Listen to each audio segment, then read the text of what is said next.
বিশ্ববিদ্যালয়ের শিক্ষার্থীরা কি চায় সেটা যেন একটা বৈজ্ঞানিক পদ্ধতিতে মূল্যায়ন করা হয়, যে তারা হলে কোনো ছাত্র সংগঠনের সাংগঠনিক কমিটি চায় কিনা, একাডেমিক ইনস্টিটিউশনাল ছাত্র সংগঠনগুলোর সাংগঠনিক কমিটি চায় কিনা, এবং তারা কি ধরনের ছাত্র রাজনীতি তারা সেখানে চায়, সেই মতামতগুলোর মূল্যায়ন করেই যেন আসলে ঠিক করা হয় যে হল এবং একাডেমিক এরিয়াটাতে ছাত্র সংগঠনগুলো কি ধরনের কার্যক্রম আসলে পরিচালনা করবে। দ্বিতীয়ত, আমরা ছাত্র দলের যে হল কেন্দ্রিক সাংগঠনিক কমিটি প্রকাশ করা, এই কমিটি প্রকাশ করার যে উদ্দেশ্য সেটাকে আমরা আখ্যায়িত করেছি। এটা যকসুর তফসিল ঘোষণা করার পরপরই এইভাবে করে কমিটি প্রকাশ করে শিক্ষার্থীদের বিরুদ্ধে যাওয়া, শিক্ষার্থীরা অভ্যুত্থানের সময় যে একটা সোশ্যাল কন্ট্রাক্ট এসেছিল সেই বুঝে শুনে সেই কন্ট্রাক্টটাকে ব্রেক করা, এটা ডাকসু নির্বাচনের এক্সট্রিম মশার কয়েল প্ল্যান্ট ফাইবার দিয়ে তৈরি, তাই সহজে ভাঙে না, সুগন্ধিযুক্ত ও নিরবিচ্ছিন্নভাবে জ্বলে। ডেঙ্গু, চিকুনগুনিয়া বাহি সহ যে কোনো মশার বিরুদ্ধে দেয় এক্সট্রিম সুরক্ষা। পরিস্থিতি ডাকসু নির্বাচনটাকে বানচাল করার একটা ষড়যন্ত্র।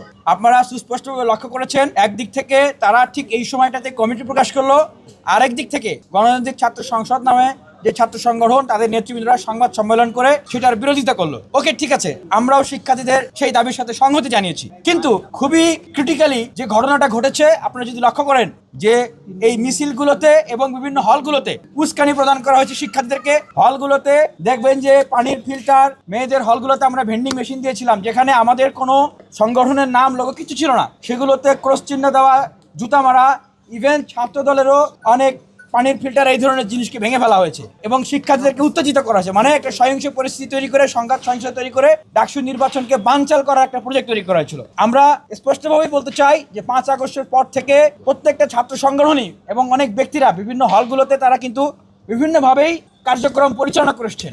ছাত্র দলও কিন্তু মেয়েদের হলগুলোতে মেডিকেল সেবা দিয়েছেন, ছেলেদের হলগুলোতে পানির ফিল্টার দিয়েছেন এবং বিভিন্ন ধরনের কাজ করেছেন। শিক্ষার্থীরা কিন্তু প্রতিক্রিয়া জানায় নাই, কিন্তু যখন তারা হলগুলোতে কমিটি দিল শিক্ষার্থীরা আতঙ্কিত হয়ে শিক্ষার্থীরা কিন্তু তাদের প্রতিক্রিয়া জানিয়েছে। এটা আমি মনে করি যে বাংলাদেশ জাতীয়তাবাদী ছাত্র দল শিক্ষার্থী বান্ধব না হতে পারা, শিক্ষার্থীদের পালস বুঝতে না পারা এবং ডাকসু নির্বাচনকে বানচাল করার জন্য এই কাজটা করেছে। আমি একটু আগে দেখেছি যে বাংলাদেশ জাতীয়তাবাদী ছাত্র দলের কেন্দ্রীয় সভাপতি রাকিবুল ইসলাম এবং সাধারণ সম্পাদক নাসিরউদ্দিন দুজনেই একটি মিথ্যাচার করে গেলেন যে আমি গুপ্ত রাজনীতিকে আমি সমর্থন করি।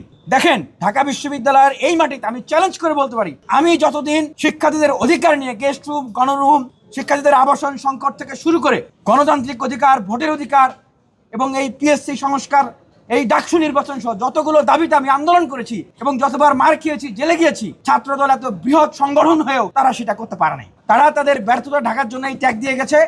আপনারা সাংবাদিক ভাই, আপনারা তো সাক্ষী, আপনারা দেখেছেন আমি কখনো গুপ্ত অবস্থায় ছিলাম, আমি 2 বার জেল কেটেছি, 6 মাস 7 মাস সলিটারি কনফাইনমেন্টে ছিলাম, তারপরেও বিশ্ববিদ্যালয়ে এসে প্রকাশ্যে রাজনীতি করেছি, আমি কখনো গুপ্ত রাজনীতি করি নাই।